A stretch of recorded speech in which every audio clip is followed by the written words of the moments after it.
Hello दोस्तों, स्वागत है आपका हमारे यूट्यूब चैनल इजी स्टडी 221 में। तो कल कुछ क्वेश्चन हुए थे सीटेड और टेट के हिंदी के। आज मैं आगे पढ़ाऊंगी। तो जैसा कि है, प्रारंभिक स्तर पर सामाजिक विज्ञान का शिक्षण महत्वपूर्ण है।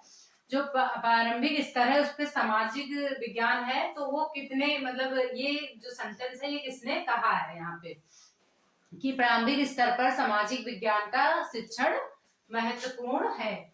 ये शिक्षण के बारे में यहाँ पे बात जो कही है किसने कही है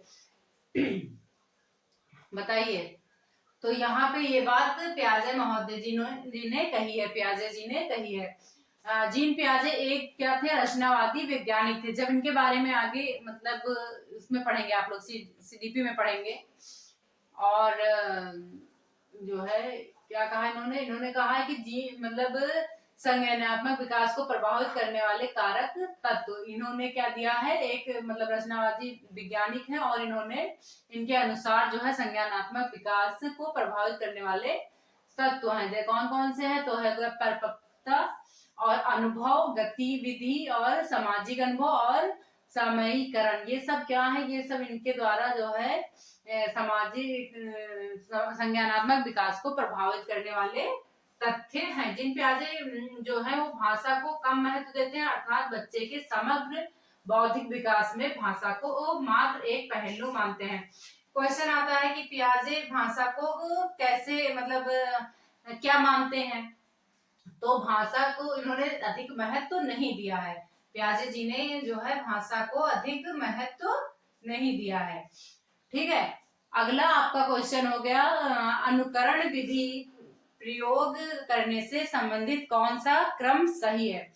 अनुकरण विधि में क्या होता है कि जो है जैसे कि अनुकरण हो गया, प्रतिदृष्टि हो गई, और नहीं पुष्ट है, सॉरी, प्रतिपुष्ट हो गई, और जो है ड्रिल हो गया। तो इसमें सबसे पहले किसको रखा जाएगा, ये क्रम में इसको लगाना है। तो हमने आंसर ही लिख दिया है। सबसे पहले होगा प्रत्यक्ष बोध, जो है आमने सामने बात करना। प्रत्यक्ष बोध का मतलब हो गया कि सर्वप्रथम बालक की वस्तुओं को देखकर प्रत्यक्ष अनुभव प्राप्त करना। प्रत्यक्ष बोध से जैसे कि सुनने में ही लग रहा है कि बालक की जो है अनुक्रिया और उसकी क्रिया को देख के आमने सामने से हम उसका बोध करते हैं, उसको जज करते हैं कि हाँ क्या है।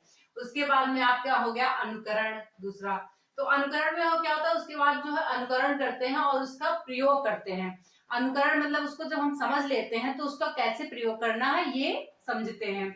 फिर आपका आता है जो है प्रतिपुष्टि। प्रतिपुष्टि में क्या होता है के बाद बालक को प्रतिपुष्टि प्रदान की जाती है। प्रतिपुष्टि उसको बताया जाता है कि कितना अच्छा उसने कार्य किया है और कितना अच्छा कार्य नहीं किया। ठीक है, इसी प्रकार जैसे कि लास्ट में आता है आपका ड्रिल। तो ड्रिल में जो है, ड्रिल से क्या पता चलता है, जब बालक उसका ड्रिल के माध्यम से पुनः अभ्यास करते हैं। ये जो ड्रिल है इसके माध्यम से वो पुनः अभ्यास, दोबारा अभ्यास करते हैं। तो ये क्रम हो गया एक। इसको आप लोग याद रखिएगा कि सबसे पहले अनुकरण विधि जो है उसमें सबसे पहले है प्रत्यक्ष बोध, फिर अनुकरण, फिर प्रतिपुष्टि और उसके बाद में ड्रिल। अगला है अर्थ क्रियात्मक की ओर संकेत करता है। जो अर्थ क्रियात्मक है वो संकेत किस ओर करता है? तो इसमें हमने आंसर ही लिख दिया है आपको, लेकिन आपको समझा देंगे। अगर आप लोग नोट करना चाहें तो मेरी बातें समझ के नोट कर सकते हैं, या फिर आप ऐसे ही आंसर लिख सकते हैं। कहा गया है अर्थ क्रियात्मक की ओर, क्रियात्मकता की ओर संकेत करता है। तो भाषा के सामाजिक नियम जो है वो अर्थ क्रियात्मकता की ओर संकेत करते हैं। क्यों? क्योंकि अर्थ क्रियात्मकता के उपयोगितावाद,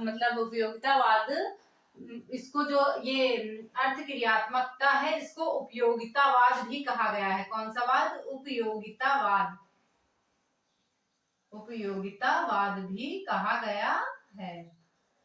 ठीक है, अर्थात भाषा के जो सामाजिक नियम है उनसे, जैसे कि सामाजिक स्तर पर भाषा का प्रयोग किस प्रकार किया जाता है, यहाँ पे ये दिखाते हैं कि किस प्रकार किया जाता है। पेरेंट्स या टीचर्स से अलग शैली में बात करना, मतलब कि जैसे कि पेरेंट्स से या टीचर से अलग शैली एक बना के उसमें बात करना, या फ्रेंड्स के साथ अलग शैली में बात करना, छोटे बच्चों के साथ अलग शैली में बात करना, ये यहाँ पे अर्थ क्रियात्मकता की ओर संकेत करता है। इसका अर्थ हो गया कि मतलब अलग से बात करना भाषा के सामाजिक नियम, मतलब भाषा का सामाजिक नियम है। ठीक है, अगला आपका आता है भाषा अधिगम में मौन अवधि चुनौतीपूर्ण महत्वपूर्ण है, यह कथन किसका है? इसमें पूछा गया है कि भाषा अधिगम तो यहाँ पे हम ये हटा देते हैं, उसके बाद में आप लोग को समझाते हैं आगे। इसमें जैसे कि कहा गया भाषा अधिगम में मौन अवधि चुनौतीपूर्ण महत्वपूर्ण है, तो ये कथन मतलब सत्य है या असत्य है, ये बात पूछी गई है यहाँ पे। तो बताइए ये सत्य है या असत्य है? यहाँ पे जो है कहा गया है कि जो भाषा है वो भाषा अधिगम में मौन अवधि, जो मौन अवध होती है वो चुनौतीपूर्ण होती है, मतलब क्वेश्चन समझने की कोशिश कीजिए। जैसे भाषा अधिगम हो गया, ठीक है, उसमें जो मौन की अवध होती है, जैसे बातचीत नहीं होगी, इंसान बच्चा बोलेगा नहीं, तो वो क्या होता है, वो चुनौतीपूर्ण होता है। तो इससे सुनने मतलब समझने से ही लगता है कि ये कथन सत्य है। क्या होता है, पठन दो प्रकार का होता है, पहला होता है सस्वर पठन और दूसरा मौन पठन होता है। तो जो सस्वर पठन होता है, सस्वर पठन, और दूसरा हो गया मौन पठन। तो जो सस्वर पठन होता है उसमें क्या होता है, सस्वर पठन में प्राथमिक कक्षाओं के लिए उपयुक्त होता है, मतलब कि जैसे कि हम एक शब्द हमने बोला, जैसे बोला अर्थ क्रियात्मकता की ओर संकेत करता है, तो वही बच्चे दोहराएंगे। सस्वर का मतलब जो हम बोलेंगे वही बार बार बच्चे दोहराएंगे, उच्चारण शुद्ध होता है। क्या होता है, बच्चों का उच्चारण शुद्ध होता है, छात्रों की जो हिचकिचाहट होती है वो दूर होती है, अगर वह सस्वर मतलब तेज तेज पढ़ते हैं। और वो जो है छात्र क्या होता है, बोल बोल कर पढ़ता है। और ये जो मौन पठन होता है, मौन पठन ना उच्च प्राथमिक कक्षाओं के लिए उपयुक्त होता है। और मौन पठन के अंतर्गत छात्र एक एक शब्द के अर्थ को गहराई से मतलब समझकर पठन करते हैं। मौन पठन का अर्थ है कि मतलब बिना बोले अंदर ही पढ़ना, बिना आवाज के जैसे हम पढ़ते हैं ना, वैसे उसी को मौन पठन कहते हैं। मौन पठन के अंतर्गत क्या होता है, छात्र एक एक शब्द को अपनी अंदर गहराई से समझता है और पढ़ता है। मौन विधि क्या होती है, मौन विधि में शिक्षक जहां तक संभव हो चुप रहता है और शिक्षार्थी को भाषा प्रयोग के अधिक से अधिक अवसर प्रदान करता है। यहाँ पे क्या है, मौन अवधि जो है एक चुनौतीपूर्ण अवधि है। यही ये जो है ये सत्य बात यहाँ पे है, कही गई है, मतलब कि यहाँ पे। ठीक है, अब अगला देखिए, जैसे कि निम्नलिखित में से किसका कविता में आकलन तत्व के रूप में समर्थन नहीं किया जाता है? यहाँ पे नहीं आप जरूर ध्यान रखिएगा, निम्नलिखित में से किसका कविता में आकलन तत्व के रूप में समर्थन नहीं किया जाता? जो कविता होती है उसमें जो आकलन किया जाता है, तो वहां पे किस चीज का समर्थन नहीं किया जाता है? जैसे कि शब्द भंडार हो गए, और आपका जो है व्याकरण हो गया, काव्यात्मक उपकरण हो गए, कविता की अर्थ जो है वस्तु हो गई, तो इनमें जो है किसका समर्थन नहीं किया जाता है?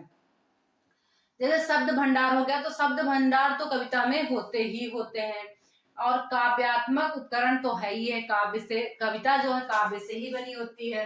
हमने ऑप्शन नहीं लिखा है, कहो तो लिख दें, काव्यात्मक ये भी है होता है, ठीक है, उपकरण। और आपका हो गया कविता की अंतर वस्तु, ये भी डी नंबर हो जाएगा, कविता की अंतर वस्तु।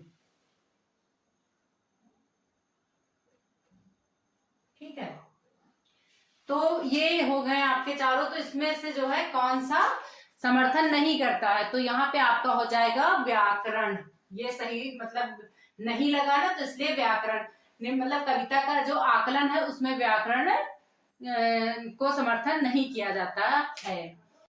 तो यहाँ पे क्या होता है, ये जो ये है क्या नाम है, मतलब इससे जो है क्या होता है कि बच्चे को दूसरी भाषा जो है, जैसे कि उसकी मातृभाषा, मतलब मातृभाषा पढ़ाई जाती है लेकिन उसकी जो सेकंड भाषा है वो इंग्लिश है, तो उसकी ट्रांसलेट करके धीरे धीरे उसकी मातृभाषा में उसको समझाया और पढ़ाया जाता है।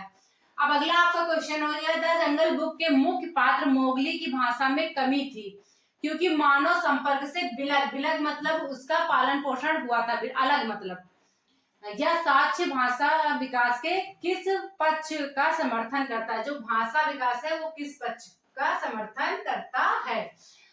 तो यहाँ पे कहा गया है कि एक सही आयु में बच्चे के पास भाषा परिवेश का अभाव या बच्चे की कुछ जीव वैज्ञानिक समस्या थी। ऐसे ही 4-5 पॉइंट आपको दिए रहेंगे, जो पॉइंट सही होगा वही आपको लिखना होगा। तो यहाँ पे जैसे कि समझिए आप लोग, जैसे कि जो चौमक्सी थे वो उन्होंने कहा कि जो है बालक में जो यंत्र मतलब पाया जाता है वह किसके माध्यम से, बालक किसी भी भाषा को अपने मतलब पर्यावरण से अर्जित कर लेता है, किसी भी भाषा को अपने परिवेश से या पर्यावरण से अर्जित कर लेता है। यह यंत्र प्रारंभिक 5 वर्षों में अधिक क्रियाशील होता है। जैसे कि बालक अन्य अवधि की तुलना में अधिक तेजी से भाषा सीखता है। कब सीखता है? जब उसे संवेदनशील अवधि, चुनौतीपूर्ण अवधि कहते हैं। मोगली को सही आयु में भाषा का परिवेश न मिलने के कारण क्या हुआ था, वह भाषा नहीं सीख पाया। एक सही आयु में बच्चे के पास भाषा परिवेश का अभाव था। भाषा परिवेश का अभाव मतलब नहीं था, उसके पास जो भाषा उसको सीखनी थी उस भाषा का उसके पास अभाव था, वो भाषा नहीं थी, जिससे क्या हुआ, वो अपनी मतलब मातृभाषा या फिर जो उसकी भाषा थी वो नहीं सीख पाया, क्योंकि वो बचपन मतलब शुरुआत से ही मानव संपर्क से अलग हो गया था, इसलिए वो भाषा सही से नहीं सीख पाया। तो बच्चों आज के लिए इतना ही। बाकी क्लास अच्छी लगती हो तो लाइक शेयर सब्सक्राइब करिए और ज्यादा से ज्यादा शेयर करिए, जिससे कि हम अच्छे से क्लास ले पाए। अभी तो हम बहुत कम क्वेश्चन पढ़ाते हैं क्योंकि अभी हमसे बहुत कम बच्चे जुड़े हुए हैं, तो प्लीज शेयर करते रहिए और बाकी धन्यवाद।